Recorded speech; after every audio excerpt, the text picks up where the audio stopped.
3 rules of money. Number 1 is buy back your time.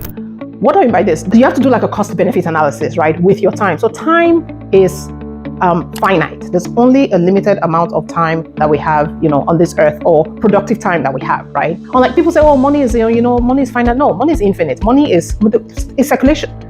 Money goes around. You can make, if I'm making $1 billion today, it doesn't stop another person from making $1 billion. You know, there's enough money. But you see, time, once time has gone, you can never get it back, right? So buy back your time. In other words, put your time to good use, right? Me, I don't subscribe to, anything that I can outsource, right? 1, either it's not in my wheelhouse, I don't have the expertise to do it, or 2, it is not worth my time. It is not worth me spending time doing those things. I outsourced it. So what do I mean by that? Like cleaning my home, right? I have a cleaning lady who comes to clean my home. Not because I cannot clean my home. I mean, I grew up cleaning my house, but because it is not a good use of my time. The 3 hours that it will take me to clean my house and all that, if I go and put it towards my side gig or towards like my business and all that, I know how much I will earn in those 3 hours. So I go and earn money from those 3 hours, and I take a little bit of it, from that money, and I pay a cleaning lady who will now come and clean my house. It does 2 things. I've earned money, and 2, my house is nice and clean. Killing 2 birds with 1 stone. So buy back your time, okay? 2 is having an abundance mindset. You have to be in that frame of mind to always tell yourself that, you know what, there is money out there. Like I said, money is infinite, right? There is money out there. How can I go and get the money? So instead of having this versus having a scarcity mindset where you say you're like, okay, this money that I have, I'm just going to hold on to it. I'm not going to spend. I'm just going to, hold on to it. And no, see, when you hold on to something and you keep your hands closed, right? And the universe is trying to drop, like maybe money is falling on that, because your hands are closed, you're not going to catch anymore. But if you open it up, right?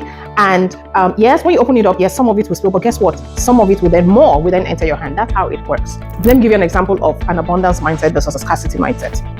Maybe there's something that you want, call it like a new house. You're like, okay, you know what, this year you want to upgrade it, and or maybe you go in a certain neighborhood, maybe you go to a neighborhood, you're like, hey, I cannot afford this house, so okay, all right, let me just go on. Or there's this coaching session that you should pay good money for to go and get very good information. You're like, no, I cannot afford it, so you let it go. So instead of saying I cannot afford it, that's a scarcity mindset. Someone with an abundance mindset will sit down and say, what can I do to be able to afford it? Do you see the difference? One is saying I cannot afford it. So you've already made the resolution, right? That, you can't afford it. And guess what? Your whole body will vibe with that, I can't afford it, and nothing will happen. But once you switch it to having a mindset of, I really want that stuff. How can I afford it? What can I do to afford it? Guess what? All of a sudden, the ideas will just start to flow, right? Opportunities will start to come your way. Destiny helpers will start to come your way. It just magically, miraculously happens. But it had to start with your mindset, and it had to start with you opening your mouth to say the affirmation, right? I really want that stuff. How can I afford it? What can I do to afford it? That's the difference. So having an abundance mindset versus a scarcity mindset, okay? The 3rd rule of money is don't say no. Some people are, what do you mean don't say no?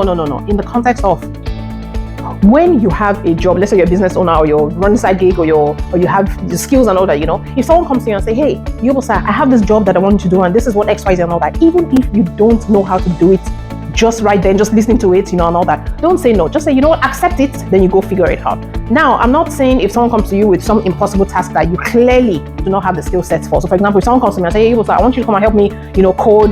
There's this app I'm creating, and I need to do the coding, and I'll be like, sorry, peace out, or coding, are you kidding? No, I'm not sabi. I just respectfully do that. That's totally different. But if someone comes to me and says, hey, you're an accountant, right? I'm like, yeah. Okay, so there's this company that just acquired, X, Y, Z and all that. But there's some nuances to it. This is what they now did and all that, So I need for someone to come and really, research the accounting rules, for it, blah, blah, blah. Now, maybe I necessarily have not done that type of business acquisitions before, but I've done business acquisitions like other types, right? So guess what? I would say yes. Then I'll go and figure it out. I will go and invest the time, spend the time, right? Doing research and all that, and I will figure it out. I'm not going to say no to good money. I will go and figure it out. So that is what I mean, is don't say no. Say yes, go figure it out, okay? So number 1 is buy back your time.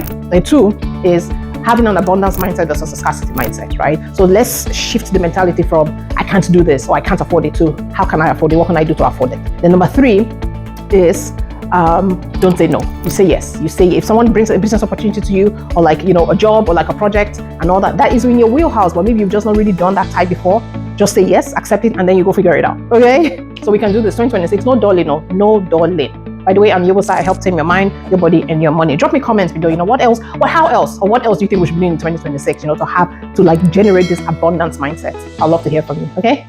Bye now.